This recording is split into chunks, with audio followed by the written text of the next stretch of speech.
Resident Evil 4 es un videojuego muy importante en la industria del videojuego y el survival horror en particular. No podemos negar que su legado es crucial para la industria actual, tanto en los juegos de terror como en los videojuegos de acción en tercera persona. Pero, ¿qué sucede cuando el horror se transforma en acción? ¿Cómo cambió Resident Evil 4 la percepción del género para siempre? Aquí hay algo importante e interesante de lo que debemos hablar.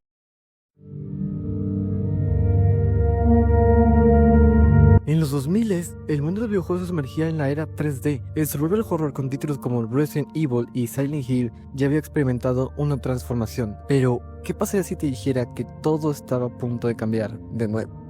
En el año de 2003, Resident Evil 4.1, conocido como Hookman, nace como una visión diferente de la saga, una experiencia más cercana al terror psicológico, con una cámara en tercera persona que se acercaba al terror, escenarios oscuros y una atmósfera inquietante. Hookman se centraba en una casa encantada y en la presencia de fantasmas, un cambio radical respecto a los zombies y criaturas gigantes que nos habían acompañado en las entregas anteriores. En 2005, Capcom lanzó al mundo Resident Evil 4, un juego que fusionaba el terror con la acción de una manera nunca antes vista. La cámara en tercera persona, con un ángulo más alejado que en Hookman, nos permitía experimentar la acción de una forma más dinámica, al igual que el terror. Resident Evil 4 no era un juego tradicional de Resident Evil, ni un survival horror en el sentido clásico. Era algo nuevo, algo que rompía con las reglas establecidas. El juego se convirtió en un éxito rotundo, marcando un antes y un después en la industria. Resident Evil 4 no solo cambió la forma en que jugábamos a los videojuegos de terror, sino que también influyó en la dirección que tomarían los juegos de acción en los años siguientes. Fue un punto de inflexión, un momento en el que el miedo y la adrenalina se fusionaron para crear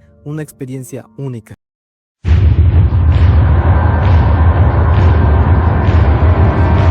Resident Evil 4 no solo cambió la forma en que se veía el terror, sino que también revolucionó la forma en que se jugaba. La mecánica de juego se transformó por completo, dejando atrás la exploración lenta y estratégica de las entregas anteriores. La cámara en tercera persona, con un ángulo más alejado, nos permitía movernos con mayor libertad y precisión. El sistema de combate se volvió más dinámico, con un enfoque en la acción rápida y la respuesta inmediata. Las armas, más potentes y variadas, nos permitían enfrentar hordas de enemigos con mayor facilidad. La dificultad, sin embargo, no se redujo. Resident Evil 4 introdujo un sistema de dificultad dinámica secreto que ajustaba el desafío del juego en función de nuestras habilidades. Los enemigos se volvían más agresivos y numerosos, exigiendo que adaptáramos nuestra estrategia y mejoráramos nuestras habilidades de combate. Finalmente, el entorno se creó más interactivo y dinámico.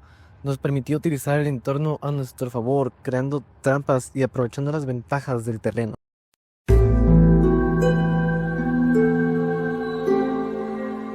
Resident Evil 4 no solo marcó un hito en la industria del videojuego, sino que también consolidó el género del terror-acción. El juego demostró que la acción y el terror podrían coexistir en una experiencia emocionante y satisfactoria. El legado de Resident Evil 4 se extiende hasta nuestros días. El juego ha inspirado a Dead Space 1, 2 y 3, The Last of Us, un gran etcétera, y su influencia se puede ver en la mayoría de los juegos de acción y terror moderno. El remake de Resident Evil 4, lanzado en 2023, es un testimonio del impacto perdurable que ha tenido el juego en la industria. El remake conserva la esencia del juego original, pero la actualiza con gráficos y mecánicas de juego modernas, ofreciendo una experiencia aún más emocionante y aterradora. Resident Evil 4 es un juego que ha dejado una huella imborrable en la historia del videojuego. Es un juego que redefinió el género del terror y acción, y que continúa inspirando a desarrolladores y jugadores por igual.